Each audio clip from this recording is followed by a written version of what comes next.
Olá, meus amigos, Deus abençoe a todos vocês, que o Espírito Santo, que é o único guia, é o guia único capaz de nos guiar em toda a verdade.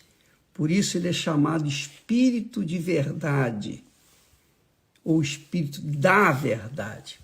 E por isso nós devemos tê-lo. Todos têm que ter. Para seguir Jesus, você tem que ter o Espírito Santo. Sem o Espírito Santo, você vai ficar perdida ou perdido.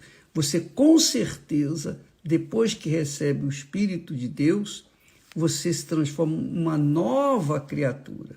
Muda a sua mente, muda o seu coração, muda os seus pensamentos, muda os seus achismos, muda tudo, muda o seu caráter. É uma nova criatura, zerinho, zerinho, zerinho. E eu estava a ler aqui em Romanos, quando o Espírito Santo fala através do apóstolo Paulo, dizendo assim, presta atenção: portanto, os que estão na carne não podem agradar a Deus. Por que eles não podem agradar a Deus estando na carne? Porque eles não conhecem a Deus. Quem está na carne não está no Espírito. E quem está no Espírito não está na carne. Quem está no Espírito é guiado pelo Espírito, que é a palavra de Deus. Quem está na carne é guiado pela carne, pelas suas emoções, pelos seus achismos, pelos seus próprios pensamentos e etc. Então, ou a pessoa está na carne ou a pessoa está no Espírito. Não existe mais ou menos. Não existe, entendeu? Uma combinação dos dois. Não, ou é ou não é.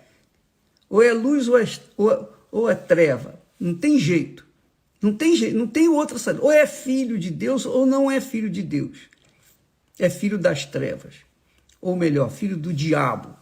Então, está aqui escrito: os que estão na carne não podem agradar a Deus.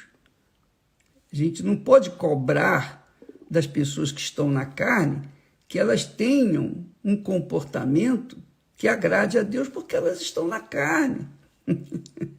Não é? Elas estão na carne, a carne é fraca. Jesus já definiu isso, a carne é fraca. Agora, quando a pessoa está no Espírito, quer dizer, ela é selada com o Espírito Santo, quando ela é de Deus, então o Espírito de Deus confirma com ela que ela é filha de Deus. Mas quando a pessoa não tem o Espírito de Deus, não há essa certeza, essa convicção de que ela é filha de Deus. Quando a pessoa é guiada pelo Espírito Santo, ela tem certeza absoluta. Pode o mundo inteiro se voltar contra ela e dizer: não, você está enganada. Ela está certa, convicta. Ela não precisa nem se defender para dizer que ela é de Deus, porque ela é ou não é. E se o Espírito de Deus está nela, o Espírito Santo confirma, testifica dentro dela que ela é de Deus. E Paulo, então, diz assim: vós, porém, ele estava se referindo à igreja cristã que havia em Roma naquela altura. Vós, porém, os cristãos romanos, vós, porém, não estáis na carne, mas no Espírito Santo. Se é que o Espírito de Deus habita em vós. Está vendo? Como ele faz separação entre quem está no Espírito e quem está na carne? Quem é de Deus e quem não é de Deus? Quem é salvo e quem não é salvo? Está vendo? Ele diz aqui, vou repetir: portanto, os que estão na carne não podem agradar a Deus. Não podem, é impossível agradar a Deus. estando na carne. Vós, porém, não estáis na carne, mas no Espírito Santo, se é que o Espírito de Deus habita em vós. Porque Paulo deixou essa questão, deixou essa interrogação. E ele explica logo, mas se alguém não tem o Espírito de Cristo, esse tal não é dele. Isso é muito bacana, isso é muito glorioso. Se alguém não tem o Espírito de Cristo, esse tal não é dele.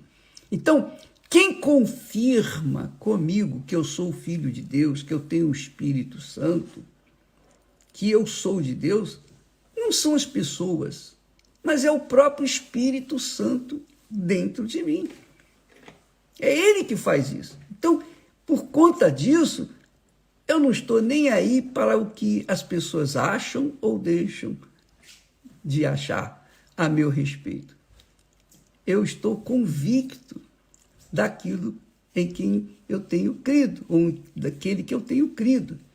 Como Paulo diz, eu sei, eu não sinto, eu sei em quem tenho crido.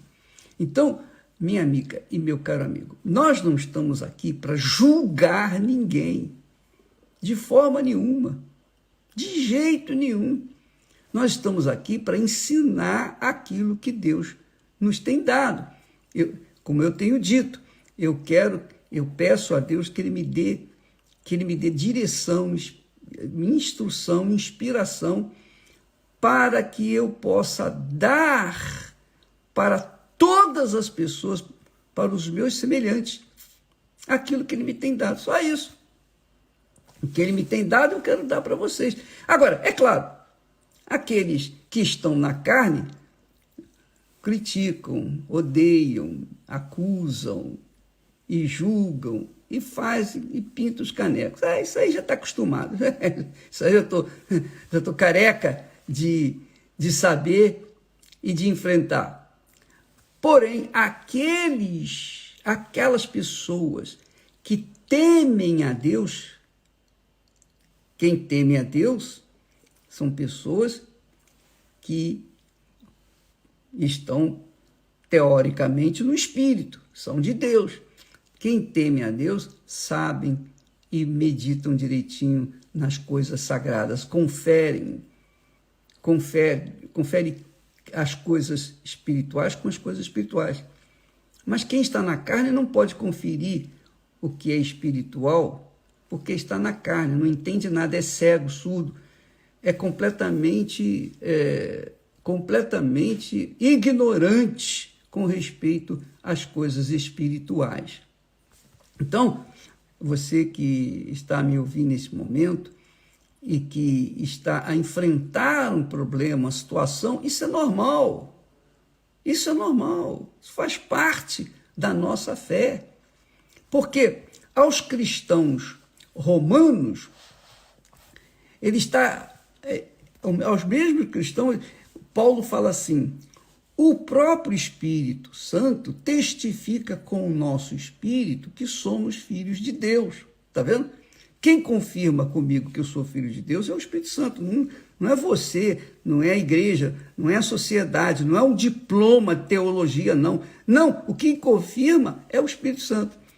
E se nós somos filhos, somos herdeiros, somos logo herdeiros também, verdadeiramente herdeiros de Deus e co-herdeiros com Cristo, de Cristo. Se é que com Ele, com Jesus, padecemos, para que também com Ele sejamos glorificados. Quer dizer, nós seguimos passos de Jesus. Quem é de Deus, segue a palavra de Deus. Quem é de Jesus, segue a voz de Jesus, a palavra dele, obedece. Que se tiver que passar por problemas, dificuldades, aflições, que vai passar, obviamente, nenhum cristão da igreja primitiva teve uma vida assim, transparente, de forma assim, abençoada, no sentido da palavra, não teve problemas. Não, todos tiveram problemas, todos.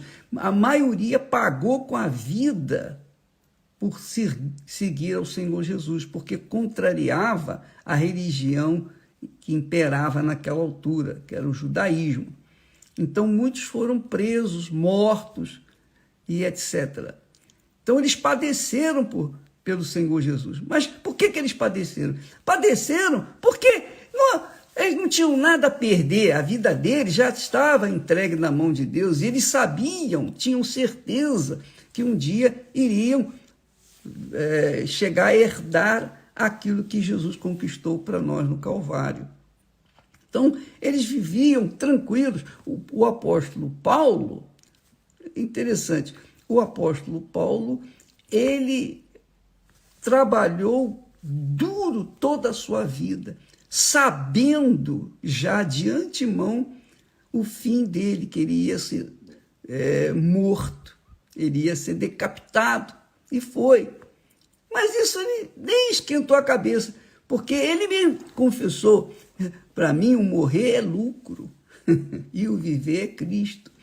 Então, quem vive pela fé, quem vive de fé em fé, obviamente tem a confirmação, testificação, tem a garantia, o penhor do Espírito Santo, o penhor do Espírito Santo, que é filho de Deus, e que não luta, que não trabalha, que não vive para conquistar as coisas que o mundo oferece. Não, quem é de Deus luta pela sua herança eterna, que é a salvação.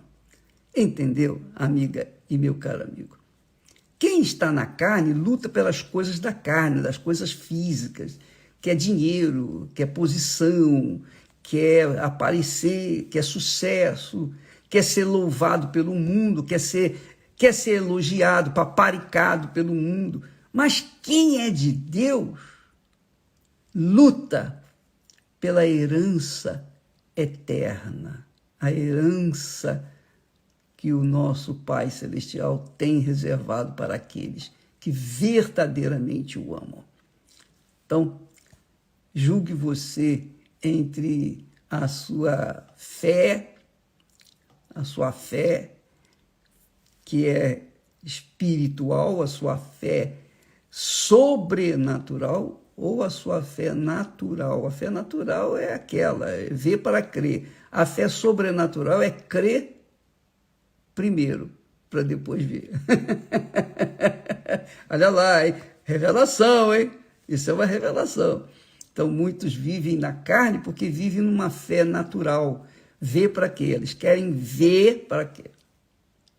Já os que vivem na fé sobrenatural, que são os nascidos de Deus, creem para então ver aquilo que Deus tem prometido na sua palavra.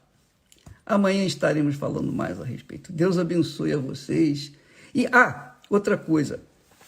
Hoje, como só ia acontecer todas as terças-feiras, a Igreja Universal está aberta para levar cura divina para as pessoas doentes. Então, se você for em uma Igreja Universal do Reino de Deus, nós temos a corrente da cura divina. Por que nós chamamos isso? Porque Jesus disse: ide, pregai o Evangelho, curai os enfermos. Jesus não mandou orar pelos enfermos. Jesus mandou curar os enfermos. Mas curar como, se eu não sou médico? Mas curar pelo poder do nome dele, o nome de Jesus. Então, a obrigação do pastor, do ministro de Deus, é essa, é curar o enfermo.